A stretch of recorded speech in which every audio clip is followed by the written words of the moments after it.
Léa, vous avez écrit une lettre à votre mère. Exactement, Isabelle, j'ai écrit une lettre à ma mère et aussi à la vôtre, à notre mère à tous, frères et sœurs de galère. J'ai écrit une lettre à une héroïne dans son genre, tiens, mais dont on n'est pas accro. Chère mère. Chère Anne Hidalgo, donc vous l'avez compris, je voulais absolument vous envoyer cette missive que j'ai eu le temps d'écrire, de réécrire et de relire et d'imprimer dans les embouteillages pour venir au boulot. Je reconnais, chère mère, que vous avez fait beaucoup pour Paris, ville lumière. Tu m'étonnes que ça brille, ce sont les phares des bagnoles coincés dans les embouteillages. Ne roule pas sur les berges, ne passe pas par ici, ne passe pas par là. En fait, Anne Hidalgo, c'est ma mère M-A-I-R-E, mais elle se prend aussi pour ma mère, ma maman, quoi. Elle décide de ce que j'ai le droit de faire ou pas. Sauf que j'ai plus 5 ans, depuis au moins 13 ans. Voilà. Bien tenté. Le premier qui dit que je suis nulle en calcul, je l'envoie chez ma mère. Et celle-là, vu l'énervement que provoque le nom d'Hidalgo chez les gens, l'avantage maintenant, c'est que ça fait peur aux petits comme aux grands.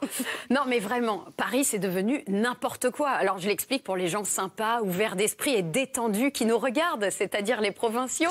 Hein? Alors... Mais quelle condescendance! Alors, vous le savez, il n'est pas rare que les Marseillais conseillent aux Parisiens de niquer leur mère. Eh bien, sachez, amis fans de l'OM, qu'à Paris, c'est l'inverse qui se produit et que c'est vraiment notre mère qui nous nique. Voilà. Cela dit, chère mère, chère Anne Hidalgo, grâce à vous, on peut faire son jogging sur les voies sur berge. Et ça, on peut profiter d'avoir les alvéoles des poumons bien ouvertes pour emmagasiner cet air si rempli de particules fines lâchées par les voitures en plein bouchon qu'on dépasse, hein, parfois juste en marchant. Vous savez, en leur faisant un petit hey, coucou.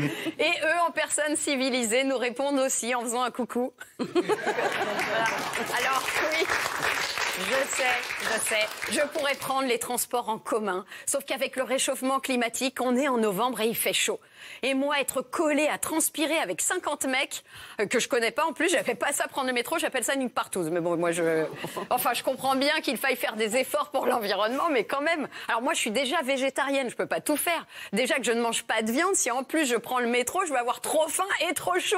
Tu vois. Donc je propose donc qu'on passe en accord. On laisse les végétariens rouler toute la semaine et les non-végétariens juste le week-end. Voilà. Ah, oui. À chacun sa contribution. Bon, et comme vous êtes si généreuse, chère mère, grande nouveauté de la semaine dernière, la municipalité a pris 7 mesures pour limiter le free floating. Alors moi, comme vous, Isabelle, quand j'entends free floating, je me dis waouh, ça doit être des mecs athlétiques qui se jettent du haut des immeubles comme un super-héros et qui planent en toute liberté. Non. Non, en fait, le free floating, c'est juste des mecs comme David en trottinette électrique. Voilà. Pourquoi comme moi? Je sais pas. Bon, attendez, c'est un Spider-Man qui s'ignore, oui, David. Bon, en gros, chère Anne Hidalgo, vous avez légiféré pour empêcher les hommes de plus de 40 ans en costard d'avoir l'air con. Et au moins pour ça, merci.